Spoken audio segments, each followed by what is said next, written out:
Imagine a city where people are not allowed to exist in public spaces. This is the reality of hostile architecture. But let's backtrack a little. What is hostile architecture?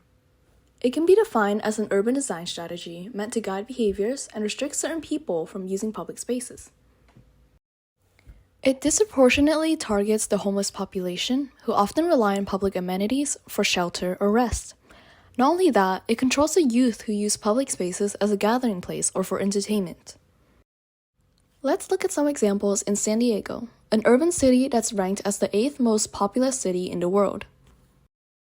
So this is a bench at a bus stop with armrests dividing it. It prevents the homeless from sleeping on it comfortably, and as you can see, it is not very comfortable.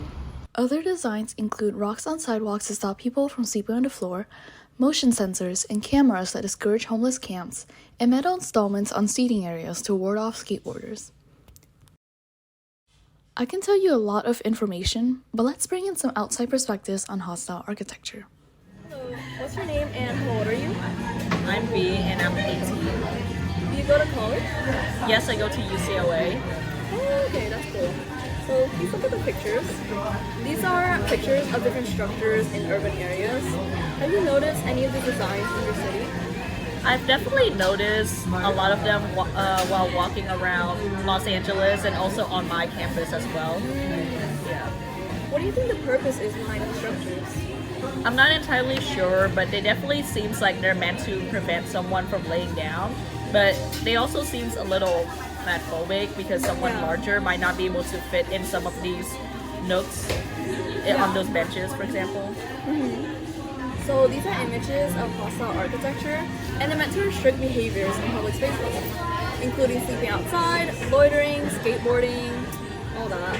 It tends to target the homeless and the youth. And knowing this, do you think it should be implemented on your campus?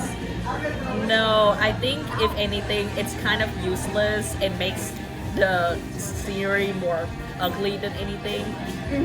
As I mentioned before, it seems a little fatphobic, not even a little actually.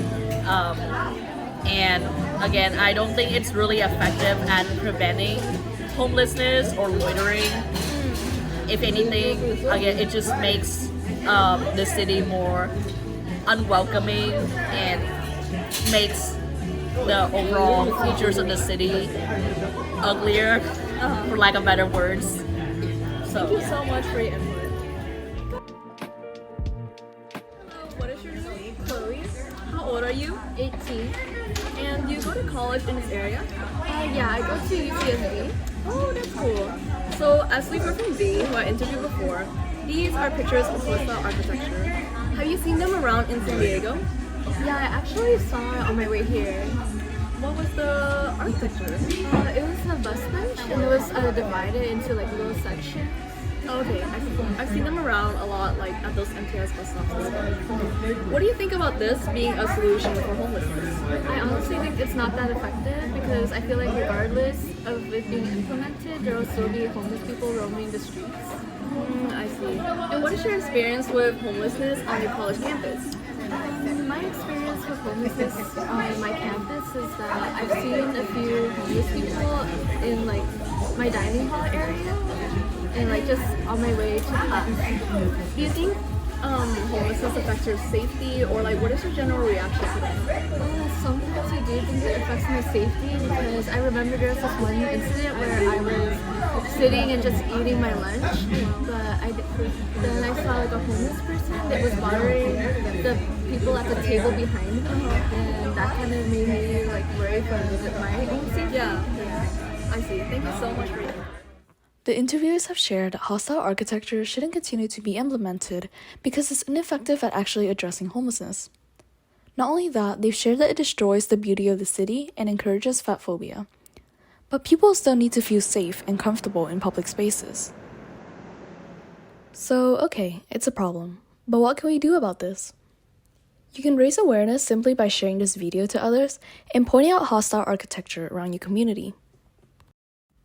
Ideally, bringing this issue to attention would spur the government to create policies removing or managing these designs. Designers will also respond to the demand for more accommodating architecture. The most important thing is that we must be conscious of the underlying social and economic issues causing a need for hostile architecture. Pulling funding away from harmful structures and using it to instead address inequalities in society will improve the living situation of all.